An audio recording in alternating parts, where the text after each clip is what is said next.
জয় গুরু। আমি শ্রী সৌমিক জ্যোতির্বিদ বলছি। আজকে আলোচনা করব পঞ্চ মহাপুরুষ যোগ প্রসঙ্গে। এই পঞ্চ মহাপুরুষ যোগের মধ্যে 5টি যোগ রয়েছে।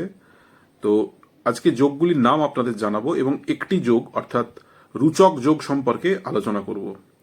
শ্রী গীতার 3য় অধ্যায়ের 21 নম্বর শ্লোকে বলা হয়েছে, ইয়দ ইয়দাচরতি শ্রেষ্ঠঃ তত্তদেবেতরা জনঃ শায়ত প্রমাণম কুরুতে লোকস্তদনুবর্ততে। অর্থাৎ শ্রেষ্ঠ ব্যক্তি যা যা আচরণ করেন সাধারণ লোকও সেই আচরণ করেন। তিনি যা প্রমাণ অর্থাৎ স্ট্যান্ডার্ড সেট করে দেন বা স্বীকার করেন, সাধারণ লোকও তাই অনুসরণ করে থাকে। এখন এই শ্রেষ্ঠ ব্যক্তি নিরূপণ করার জন্য জ্যোতিষশাস্ত্র আমাদের 5টি যোগের কথা বলেছেন। সেই যোগগুলি হচ্ছে রুচক যোগ, মালব্য যোগ, ভদ্রা যোগ, শশ যোগ এবং অংশ যোগ। এই যে 5টি যোগ, এই 5টি যোগকেই একত্রে বলা হচ্ছে পঞ্চ মহাপুরুষ যোগ। এই যোগ যদি কারো চার্টে বলবান অবস্থায় থাকে, সেই ব্যক্তি সাধারণ কুলে জন্ম হলেও বা যত সাধারণ পরিবারেই তার জন্ম হোক না কেন, তিনি একদিন স্বীয় চরিত্র বলে বা তার গুণে তিনি সারা পৃথিবীকে আলোকিত করবেন এবং তার বিশ্বজোড়া খ্যাতি বা নাম অর্জন হবে। এবং তিনি যে ফিল্ডেই থাকুন না কেন, সেই ফিল্ডে তিনি কিন্তু নেতৃত্ব প্রদান করবেন এবং তার দ্বারা বহু লোক উপকৃত হবেন। তো এখানে আজকে যে যোগগুলির কথা বললাম তার মধ্যে একটি যোগ হচ্ছে রুচক যোগ। এই রুচক যোগ তৈরি হয় মঙ্গলের জন্য। কালপুরুষ কুণ্ডলিতে মঙ্গল গ্রহকে বলা হয় কালপুরুষের স্ট্রেংথ, অর্থাৎ প্রত্যেকটা মানুষের স্ট্রেংথ ছাড়া মানুষ কাজ করতে পারে না। কাজ করতে গেলে প্রয়োজন হয় শক্তির। মঙ্গলকে শক্তির কারক বলা হয়।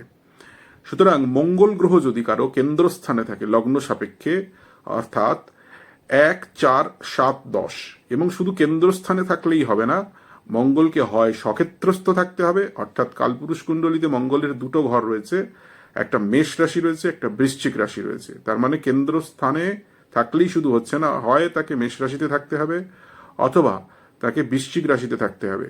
এছাড়াও এক্সল্টেড পজিশন অর্থাৎ উচ্চস্থ স্থানে থাকতে হতে পারে। সেটা কোথায় না, মকর রাশিতে মঙ্গল কিন্তু উচ্চস্থ হয়। অর্থাৎ মঙ্গল লগ্ন সাপেক্ষে যদি 1, 4, 7, 10-এ সক্ষেত্রে অথবা উচ্চক্ষেত্রে অবস্থান করে, তাহলে কিন্তু রুচক যোগ তৈরি হয়। এই রুচক যোগের ফলাফল কি? প্রথম কথাই হচ্ছে জাতক অত্যন্ত সাহসী এবং পরাক্রমী হবেন এবং বলিষ্ঠ চেহারা থাকবে তার, এবং তিনি অ্যাডভেঞ্চার প্রিয় হবেন। তার কাছে ভয় ডর বলে কিছু থাকবে না। ফলে স্বাভাবিকই এই ধরনের জাতকরা ডিফেন্সে সার্ভ করার তাদের প্রবণতা থাকে। প্রচন্ড প্যাট্রিয়টিক হয়ে থাকেন, দেশভক্ত হয়ে থাকেন, দেশের জন্য প্রাণ বিসর্জন দিতেও কুণ্ঠাবোধ করেন না। এবং তারা যে ইনস্টিটিউশনেই থাকুন না কেন, সেখানে তারা নেতৃত্ব প্রদান করতে সক্ষম হন। বিপদে আপদে যে কোনো মুহূর্তে এরা ঝাঁপিয়ে পড়ে মানুষকে বিপদ থেকে উদ্ধার করতে সক্ষম। এছাড়াও তাদের মন্ত্রোচ্চারণের অদ্ভুত ক্ষমতা থাকে। মন্ত্র উচ্চারণের তাদের যে প্রনাউন্সিয়েশন, মন্ত্রের যে সঠিক উচ্চারণ, সেই বিষয়ে তারা অত্যন্ত পারদর্শী হয়ে থাকেন, ধার্মিক হয়ে থাকেন, দানী হয়ে থাকেন, অর্থাৎ অত্যন্ত চ্যারিটেবল ডিসপোজিশন তাদের মধ্যে থাকে। এবং এই ধরনের ব্যক্তি রুচক যোগে যদি খুব মঙ্গল অত্যন্ত বলবান অবস্থায় থাকেন, সেই ব্যক্তি তিনি রাজা বা রাজতুল্য মর্যাদা লাভ করতে পারেন। এই হচ্ছে রুচক যোগের ফলাফল। তবে ফলাফল কতটা ফলবে তা নির্ভর করে চার্টে মঙ্গল কতটা বলবান অবস্থায় রয়েছে।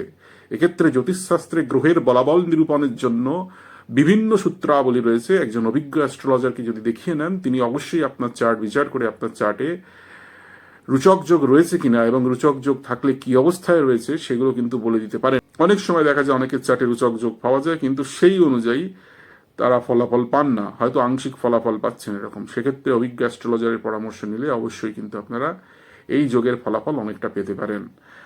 আজকের আলোচনা এই পর্যন্তই। পরবর্তী যোগগুলি সম্পর্কে খুব শীঘ্রই আলোচনা করব। ভিডিওটি ভালো লাগলে অবশ্যই লাইক, শেয়ার এবং কমেন্ট করবেন। জয় গুরু।